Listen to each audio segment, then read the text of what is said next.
Hello dear student, आप सभी का एक बार फिर स्वागत करते हैं अपने इस यूट्यूब चैनल पे। आज के इस वीडियो में क्लास 10th हिंदी 2025 एग्जाम के लिए हम लोग 20 मोस्ट वांटेड एमसीक्यू क्वेश्चन करने वाले हैं। यदि आपने मात्र इस 10 मिनट को वीडियो तक ध्यान से देख लिया तो यहाँ से कम आपका 10 एमसीक्यू 2025 एग्जाम में फंस जाएगा 100% बाबू। ये जो भी एमसीक्यू क्वेश्चन है ये 2024 और 2023 के पेपर में बार बार रिपीट हुए क्वेश्चन मैंने लिया है। बस आप ये 20 एमसीक्यू क्वेश्चन कर लीजिए, इसमें से 10 एमसीक्यू क्वेश्चन 100% के फंस जाएगा। ठीक है, तो आपको कुछ नहीं करना, बस 10 मिनट टाइम दे दीजिए आप, तो आपका यहाँ से 10 नंबर पक्का हो जाएगा। ठीक है, मैं 20 का 20 गारंटी नहीं लेता हूँ, लेकिन मैं 10 का गारंटी जरूर लेता हूँ कि 10 जरूर फंस जाएगा। ठीक है, चलिए वीडियो को स्टार्ट करते हैं। और वीडियो को स्टार्ट करने से पहले यदि आप हमारे चैनल पहली बार आए हैं तो चैनल को सब्सक्राइब कीजिएगा, वीडियो को लाइक और एक प्यारा सा कमेंट जरूर कीजिएगा। ठीक है, चलिए सबसे पहला आपका प्रश्न क्या है।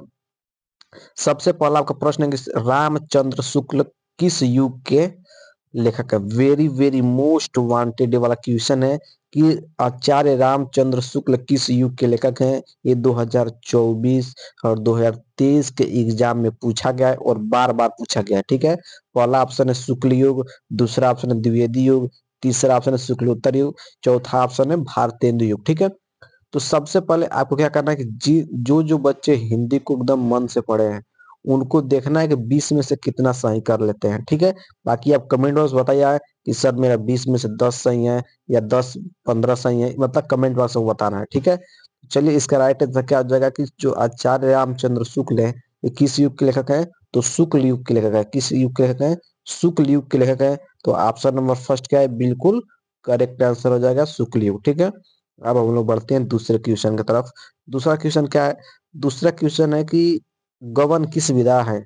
गबन की विधा है, गबन की विधा है, नाटक विधा है, एकांकी विधा है, उपन्यास विधा है या कहानी विधा है। ठीक है, तो आप सभी प्रश्नों का स्क्रीनशॉट लेकर कॉपी पर जरूर लिख लीजिएगा। ठीक है, तो आपको बताना है कि जो गबन है ये किस विधा की रचना है। तो इसका right answer option number C, उपन्यास विधा की विधा है, उपन्यास की विधा है। ठीक है ना, ये और ये गबन किसकी रचना है, तो प्रेमचंद्र की रचना है। ये भी याद रहेगा, प्रेमचंद्र द्वारा लिखे गए क्या है, एक उपन्यास है। ठीक है, तो गबन की विधा है, उपन्यास विधा है, और इसके इसके लेखक कौन है, आपके प्रेमचंद्र है, मुंशी प्रेमचंद्र जी हैं। ठीक है, अब हम बढ़ते हैं अगले प्रश्न पर। अगला प्रश्न है कंकाल के लेखक है। Very very most wanted question है, कंकाल के लेखक है मुंशी प्रेमचंद्र, जयशंकर प्रसाद या निराला या आचार्य रामचंद्र शुक्ल। ठीक है, तो जो आपका कंकाल है इसके लेखक कौन है बाबू, इसके लेखक आपके कौन है, इसके लेखक आपके Jaishankar Prasad ji. Option number B क्या है,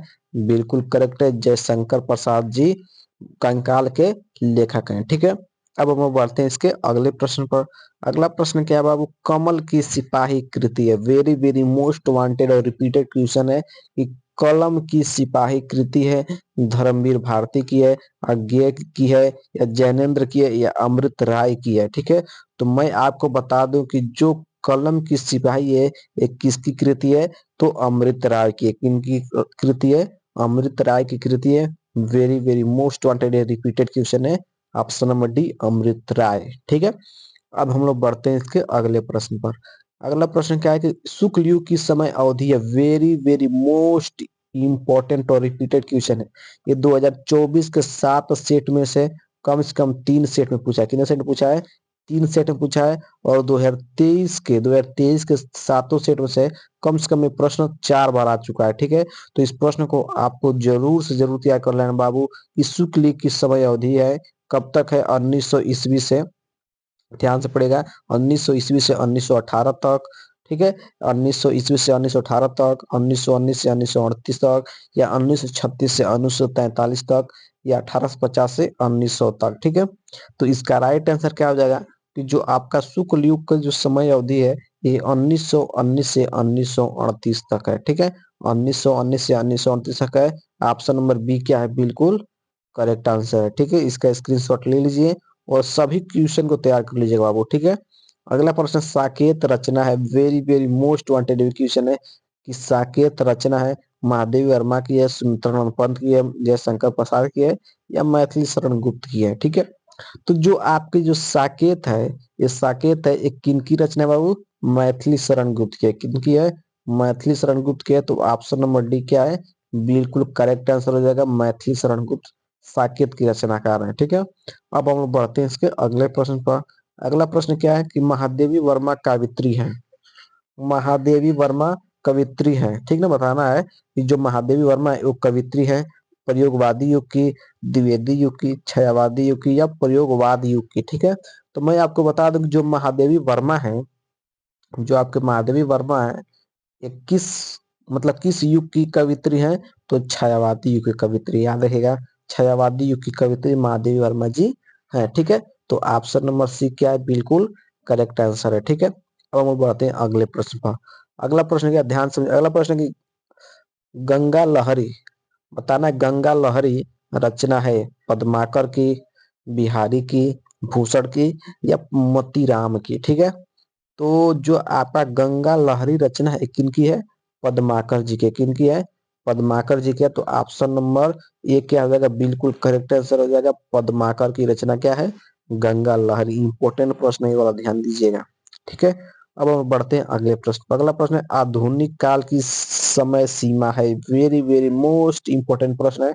आपको एक आधुनिक काल का याद रखना है और एक एक अभी मैंने बताया शुक्ल युग का समय अवधि, दोनों बताया ना, इन दोनों को जरूर याद रखिएगा, जरूर एक दोनों में से कोई एक आएगा या दोनों आ सकता है। ठीक है, तो आधुनिक काल की जो समय सीमा है कौन है? 1919 ईस्वी से 1938 तक, 1936 ईस्वी से 1943 तक, 1918 से 1950 तक या 1843 ईस्वी से अब तक। ठीक है, तो आपको बताना है कि इस आधुनिक काल की समय सीमा क्या है। तो इसका right answer option number D, 1943 से अब तक क्या है? आधुनिक काल ही चल रहा है।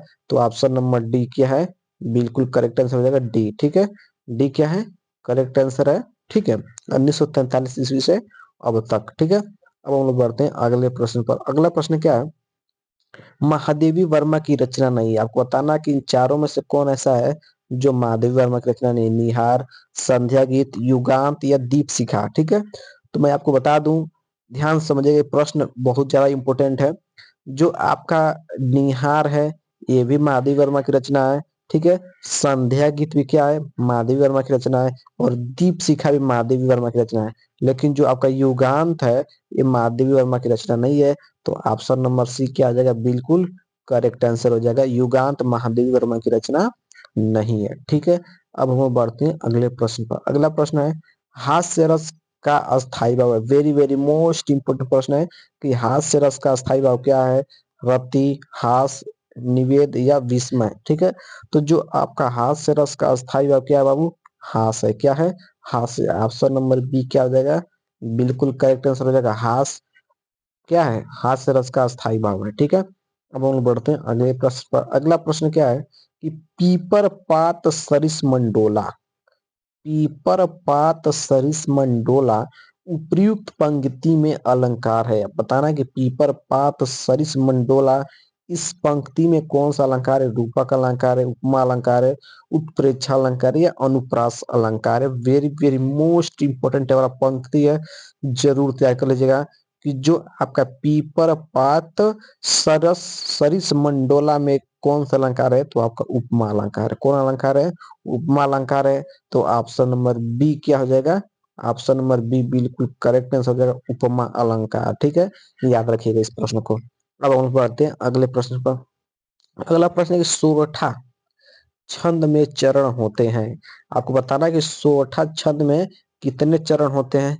4 चरण होते हैं, 2 चरण होते हैं या 3 चरण होते हैं, 1 चरण होते हैं। ठीक है, तो मैं आपको बता दूं कि जो आपका सोरठा छंद होता है इसमें 4 चरण होते हैं। कितने चरण होते हैं बाबू? 4 चरण होते हैं। इंपॉर्टेंट क्वेश्चन जरूर तैयार कर लीजिएगा कि सोरठा छंद में 4 चरण होते हैं। ठीक है, अब हम बढ़ते हैं अगले प्रश्न पर। अगला प्रश्न क्या है कि उपदेश शब्द में प्रयुक्त उपसर्ग है। Very very most important question है कि उपसर्ग शब्द में प्रयुक्त उपसर्ग है। तो सबसे पहले आप समझे उपसर्ग क्या होता है। उपसर्ग वे होते हैं बाबू जो शब्द से पहले जोड़ते हैं, मतलब शब्द के आगे जोड़ते हैं। ठीक है, तो उपदेश शब्द में कौन सा प्रयुक्त उपसर्ग है? तो आपका उ है या अ है या उप है या अन्न है। ठीक है, तो देखिएगा उपदेश जो है, आपका उपदेश जो लिखा है, ध्यान समझिएगा, जो आपका उपदेश लिखा है इसमें जो उप क्या है, यही आपका उपसर्ग है, क्योंकि ये शब्द क्या जुड़ा है। तो देखिए राइट आंसर क्या हो जाएगा, ऑप्शन नंबर सी उप। उप क्या आ जाएगा इसका, राइट आंसर होता है ऑप्शन नंबर सी क्या आ जाएगा, बिल्कुल करेक्ट आंसर हो जाएगा उप। ठीक है, अब हम बढ़ते हैं अगले प्रश्न पर। अगला प्रश्न क्या है, ध्यान समझिए। प्रत्यय के भेद हैं, प्रत्यय के भेद हैं, 4 भेद हैं, 5 भेद हैं, या 3 भेद है, या 2 भेद है। ठीक है, तो प्रत्यय के कितने भेद हैं, इस प्रश्न का उत्तर आपको कमेंट बॉक्स में देना है। 15 नंबर का आंसर आपको कमेंट बॉक्स में देना है। अब देख रहे हैं कौन बच्चा इसका आंसर कमेंट बॉक्स में दे रहा है। ठीक है, इसका आंसर आप कमेंट बॉक्स में देना है। 15 का ए, या 15 का बी, या 15 का सी, या 15 का डी। ठीक है, तो इसका आंसर आप कमेंट बॉक्स में देना है कि प्रत्यय के भेद हैं। ठीक है, अब हम बढ़ते हैं अगले प्रश्न पर। अगला प्रश्न क्या है कि हानि लाभ में समास है। वेरी वेरी मोस्ट इंपोर्टेंट प्रश्न है, हानि लाभ। ठीक है, द्वंद्व समास है, कर्मधारय समास है, द्विगु समास है, या बहुब्रीहि समास है। ठीक है, तो इसका मैं एक ट्रिक बता देता हूँ बाबू कि दो अगर इस तरह का जो भी आएगा, हानि लाभ दिन रात, ठीक है, तो जहां भी आपको बीच में योजक चिन्ह दिखाई देगा, ये वाला इस तरह का योजक चिन्ह दिखाई देगा, तो जहां भी आपको इस योजक चिन्ह मिल जाएगा, तो वहां पर हमेशा द्वंद्व समास होगा। कौन समास होगा, द्वंद्व समास होगा।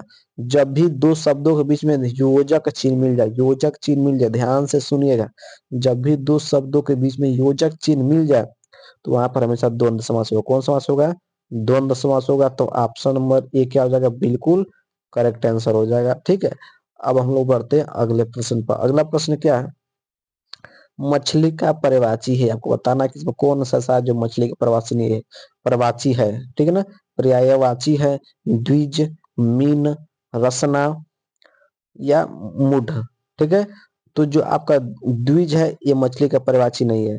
जो आपका रसना ये भी मछली का पर्यायवाची नहीं है। मूढ़ है ये भी है मछली का पर्यायवाची नहीं है। लेकिन जो आपका मीन है, ये आपका क्या है, मछली का पर्यायवाची है। ये आपका मछली क्या है, पर्यायवाची है। तो ऑप्शन नंबर बी क्या हो जाएगा, बिल्कुल करेक्ट आंसर हो जाएगा मीन। मीन क्या है, मछली का पर्यायवाची है। ठीक है, अब हम लोग बढ़ते हैं अगले प्रश्न पर। अगला प्रश्न क्या है, अगला प्रश्न है कि यद्यपि, यद्यपि में कौन सी संधि है, अयादि संधि, दीर्घ संधि, यण संधि, या वृद्धि संधि। ठीक है, तो मैं आपको बता दूं कि जो यद्यपि लिखा गया है इसमें कौन सा संधि है, तो ऑप्शन नंबर सी यण संधि है। कौन संधि है बाबू, यण संधि है। यद्यपि में कौन सी संधि है, यण संधि है। तो ऑप्शन नंबर सी क्या है, बिल्कुल करेक्ट आंसर है। ठीक है, अब हम बढ़ते हैं अगले प्रश्न पर। अगला प्रश्न क्या है कि मधु शब्द का द्वितीय विभक्ति बहुवचन रूप है।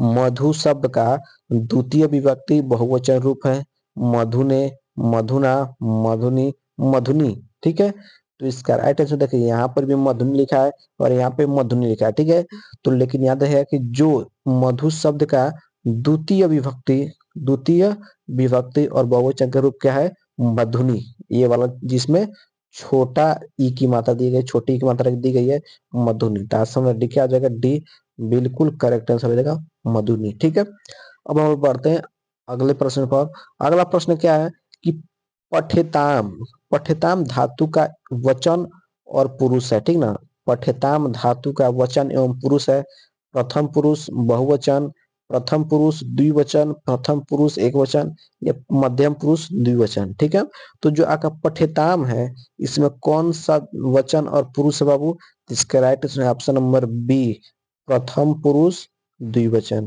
प्रथम पुरुष द्विवचन का जगह इसका राइट आंसर हो जाएगा। तो ऑप्शन नंबर बी क्या है, बिल्कुल करेक्ट आंसर है बाबू। ठीक है, तो इस तरह मैंने टोटल 20 एमसीक्यू क्वेश्चन करा दिया। Very very most important 20 MCQ question थे। तो आप बस इन 20 एमसीक्यू क्वेश्चन को तय कर लिया तो यहाँ से आपका 10 नंबर फिक्स हो जाएगा 100%। ठीक है, तो वीडियो कैसा लगा है कमेंट बॉक्स में जरूर बताइएगा। वीडियो को लाइक, चैनल सब्सक्राइब और एक प्यारा सा कमेंट जरूर कीजिए।